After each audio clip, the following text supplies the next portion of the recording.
نماز کی حالت میں آنکھیں بند کرنا مکروہ ہے، کیونکہ یہودیوں کی عبادت بند آنکھوں سے ہوتی ہے۔ نماز میں جب قیام میں ہوں تو نظریں سجدے کی جگہ رکھیں، تاکہ احساس ہو کہ ایک دن ہمیں زمین میں دفن ہونا ہے۔ جب رکوع میں جائیں تو پاؤں کی انگلیوں پر نظر ہو، تاکہ یاد رہے کہ ہماری جان پاؤں سے نکلنا شروع ہوتی ہے۔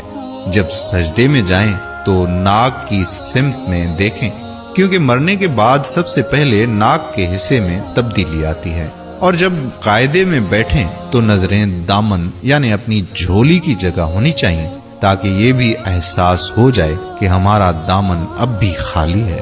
تدفین کے ایک دن بعد یعنی موت کے ٹھیک 24 گھنٹے بعد ہی آنتوں میں ایسے کیڑوں کا گروہ سرگرم عمل شروع ہو جاتا ہے جو مردے کے پاخانے کے راستے باہر کی طرف نکلنا شروع ہوتے ہیں، ساتھ ہی ناقابل برداشت بدبو پھیلانا شروع کر دیتے ہیں، جو دراصل اپنے ہم پیشہ حشرات الارض، کیڑے مکوڑے اور سب سے اہم قبر کے بچھو کو مردے کا گوشت کھانے کے لیے مدعو کرنے کا اعلان ہوتا ہے۔ تدفین کے 3 دن بعد سب سے پہلے ناک کی حالت تبدیل ہو جاتی ہے، 6 دن بعد ناخن گرنا شروع ہو جاتے ہیں، 9 دن کے بعد بال گرنا شروع ہو جاتے ہیں اور پیٹ پھولنا شروع ہو جاتا ہے،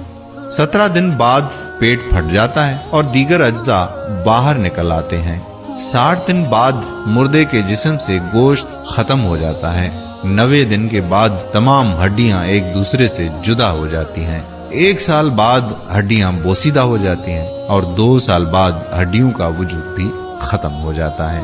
غرور، تکبر، نفرت، دولت کی ہوس، دشمنی، رنجشیں، کینہ، حسد، جلن، شہرت، عزت، نام و نمود، عہدہ، یہ سب کہاں جاتا ہے پتہ ہی نہیں، شاید دنیا میں ہی سب کچھ رہ جاتا ہے۔ اس لیے ہمیں آخرت کی فکر کرنی چاہیے، ہمیں قبر کی فکر کرنی چاہیے، اعمال صالحہ کی طرف راغب ہونا چاہیے، نماز کی طرف راغب ہونا چاہیے۔ اس ویڈیو کو آگے بھی فارورڈ کر دیجئے تاکہ ہمارے دوسرے بہن بھائی بھی یہ ویڈیو دیکھ سکیں اور اپنی عاقبت یعنی آخری منزل کے لیے غور و فکر کریں۔ اللہ سبحانہ و تعالی ہم سب کو کہنے اور سننے سے زیادہ عمل کرنے کی توفیق عطا فرمائے، آمین یا رب العالمین۔